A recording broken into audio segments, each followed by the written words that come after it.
Salut, c'est François, Story Auto. Aujourd'hui, on se retrouve avec une super histoire de Nico. On va parler LM Sovra, le buggy français.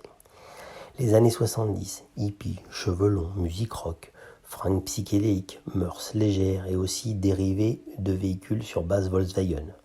La coccinelle n'a pas seulement enfanté le célèbre combi, elle a aussi donné naissance à des véhicules moins officiels, les buggy. Cette mode venue de Californie, initiée par Meyer Manx au milieu des années 60, finira par débarquer en France, de façon plus modeste. C'est l'histoire de la Sovra. Peu importe le constructeur, il y a toujours un homme derrière chaque aventure industrielle. Michel Landon n'est pas né avec une ambition automobile. Après un apprentissage dans les règles de l'art, il commence à travailler chez René Monet. Sa spécialité, c'est le plastique. Devenu un as en moulage de matières plastiques et polyester, il fuit Paris pour rejoindre Corbeil en Gâtinais, dans le Loiret. Michel Landois trouve une grange et commence à fabriquer ce qu'on lui demande, c'est-à-dire des voitures pour les manèges. Son expérience automobile le rattrape assez rapidement et bientôt il monte un atelier de réparation des coupés de jet. La réputation du garçon est faite et il finit par devenir fournisseur officiel des coques de monoplace des Techno, qui seront des monoplaces de course. La France a toujours un petit temps de retard sur les modes américaines et si en Californie les buggy sont dans le vent depuis le milieu de la décennie, en 68 on commence à peine à découvrir ces baignoires sur roues dans l'Hexagone.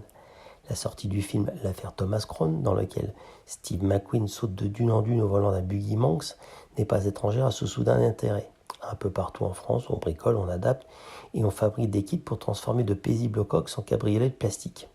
Nous sommes loin des mouvements de masse, mais le phénomène est assez important pour qu'il commence à intéresser quelques sociétés. C'est comme ça que la Sovra, société de vente et de réparation automobile, voit le jour et deviendra fabricant de buggy. De plus en plus, on demande à Michel Landois de construire des carrosseries pour des constructeurs tels que Beach Buggy, Mini Bug, Sunhill ou encore Pacha Bug. Devant l'afflux de commandes, le petit sous-traitant du Loiret commence à se dire qu'il ferait bien de monter ça pour son propre business en assemblant des véhicules complets. Devant le nombre d'engins artisanaux se présentant devant le service des mines, l'étau se resserre et l'homologation devient problématique. Les différents kits en vente dans l'Hexagone ne sont pas tous de qualité égale et leur montage n'est pas toujours réalisé de manière très académique. Après une année 70 record pendant laquelle 620 kits et voitures sortiront de la grange, il faut passer aux choses sérieuses. De nouveaux locaux sont créés pour traiter le polyester et une usine est rachetée pour l'assemblage des véhicules. Avec ces nouvelles installations, LM Sovra est prêt à affronter les années 70 et la capacité de production passe à 3 véhicules par jour. Mais le coup de génie de Michel Landois sera de faire homologuer ses kits auprès de l'UTAC. En sortant de l'artisanat pour rejoindre la petite série homologuée, Landois va s'assurer une rente pour des décennies. Face aux concurrents artisans proposant des kits incertains et pas forcément bien construits, LM Sovra va commercialiser un kit fabriqué en série et surtout homologué. L'acheteur a le choix entre un kit facile à monter et à immatriculer ou un véhicule prêt à rouler assemblé directement à l'usine. Dès lors, les concurrents tombent un à un et rapidement LM Sovra détient le quasi-monopole du buggy en France. En 70, 2 variantes du LM1 sont proposées, soit le châssis de coccinelle d'origine, soit une version raccourcie de 40 cm de ce même châssis. Le prix de vente hors taxe de la coque s'élève alors à 1420 francs, tarif comprenant la carrosserie, le capot, le tableau de bord et son armature et le pare-brise. L'échange standard du châssis coûte 450 francs. Pour une voiture montée, on arrive à 6000 francs et pour bénéficier d'un véhicule prêt à rouler avec des sièges baquets, dessinés et fabriqués par Landois, et un roll-bar et une capote, on monte à 7500 francs, ce qui équivaut à environ 7500 € de nos jours. C'est fort modeste. Devant le succès du LM1, au salon de Paris 70, on décide chez LM Sovra d'offrir un grand frère au petit buggy, le LM2, aux lignes futuristes, 13 années 70 et présenté en 72. Il restera au catalogue de longues années en parallèle du premier buggy. Rien ne semble pouvoir arrêter le fabricant de kits qui se sont poussés des ailes. L'objectif est de passer le cap en devenant un vrai constructeur automobile. Le LM3 est présenté au grand public en octobre 73 au Salon de Paris. C'est un coupé 4 places, fabriqué avec une carrosserie en fibre de verre ressemblant étrangement à la Lancia Donja HF.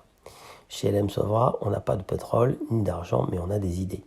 Pour réduire les coûts de développement, on réutilisera un maximum de pièces de grande série. Le tableau de bord est moulé sur celui de la Citroën GS, ainsi que les poignées de porte. Les panneaux, le pare-brise et quelques autres éléments sont empruntés au Renault 15 et 17, tandis que les différents optiques sont issus de la Simca 1100. Ce nouveau modèle est très bien accueilli, mais connaîtra une diffusion restreinte. Le prix est trop élevé, 36 000 francs en 1977, et le LM3 se retrouve en face de voitures de sport autrement plus abouties.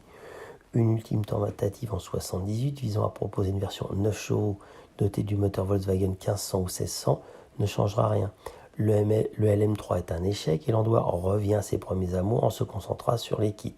Seuls 15 LM3 assemblés seront commercialisés pour un total de 23 en comptabilisant des exemplaires vendus sous forme de kit car. Au début des années 80, les buggy commencent à être passés de mode et Michel Landauer décide d'ajouter au catalogue des transformations des Renault 5 sous le nom de LM4 et des Peugeot 104 sous le nom de LM5 en cabriolet. A noter qu'un cabrio sur base de Renault 11 sera également produit à seulement quelques exemplaires. Après ces ultimes tentatives de diversification, LM Sauvera se concentre sur la fabrication de LM1 au rythme de quelques dizaines de kits par an. Rien ne semble devoir changer dans cette paisible usine du Loiret jusqu'à la reprise par l'expert comptable de la société. Celui-ci reprend le flambeau au milieu des années 90 avec des ambitions toutes neuves. Son constat est simple. Jusqu'alors, la fabrication d'un LM1 consiste à trouver une coccinelle d'occasion, la démonter entièrement pour la mettre à plat, raccourcir le châssis de 40 cm, restaurer entièrement la mécanique pour finalement assembler à nouveau avec la nouvelle carrosserie. Ce travail pouvant se faire à la carte suivant le budget et les volontés de l'acheteur. Malgré tous ces efforts et une homologation UTAC, crash test, pollution, le client repart avec une carte de grise de véhicule restauré. Le repreneur veut commercialiser un vrai véhicule neuf. Les coccinelles sont toujours fabriquées au Mexique. Le LM1 recevra des moteurs neufs issus des chaînes VV sud-américaines. Ils sont équipés d'un moteur 1600 avec injection multipoint, d'un faisceau électrique moderne et d'un allumage électronique. Les VV étant encore vendus aux USA, elles répondent aux normes en vigueur dans la plupart des pays. En 1997, pour 61 000 francs, vous pouvez commander un buggy neuf avec une mécanique Cox développant 50 chevaux. Le buggy pèse 580 kg seulement et est freiné par 4 freins à tambour. L'engin fait un bond en avant en matière de comportement, de construction, d'assemblage et de finition. De série, on dispose de jantes et de rétros chromés, d'un volant sport gainé de cuir, de sièges baquets et d'un capot amovible presque étanche. Assemblé en série, il devient un véhicule de loisirs bien élevé et fiable. Le plus compliqué sera sûrement de choisir entre les 90 couleurs proposées et teintées dans la masse. Malgré tous ces efforts et des essais dans la presse spécialisée relançant l'intérêt pour le buggy, le miracle n'aura pas lieu. En 2000, la société LM Sauvera est mise en faillite. La fabrication est reprise par la société Auch Auto Buggy LM, entreprise de Prégnant dans le Gers. Quelques exemplaires seront à nouveau fabriqués sous la marque Auch Auto avant de plier les Gaules définitivement en 2003. Aujourd'hui, il est possible de trouver des LM à vendre sur les sites de petites annonces. Privilégiez un modèle homologué dans les règles de l'art et méfiez-vous de la corrosion sur ces véhicules souvent stockés près du littoral. Avec un volant, une carrosserie et un 4 à plat VV, les sources de panne sont rares et il est bien agréable de rouler cheveux au vent.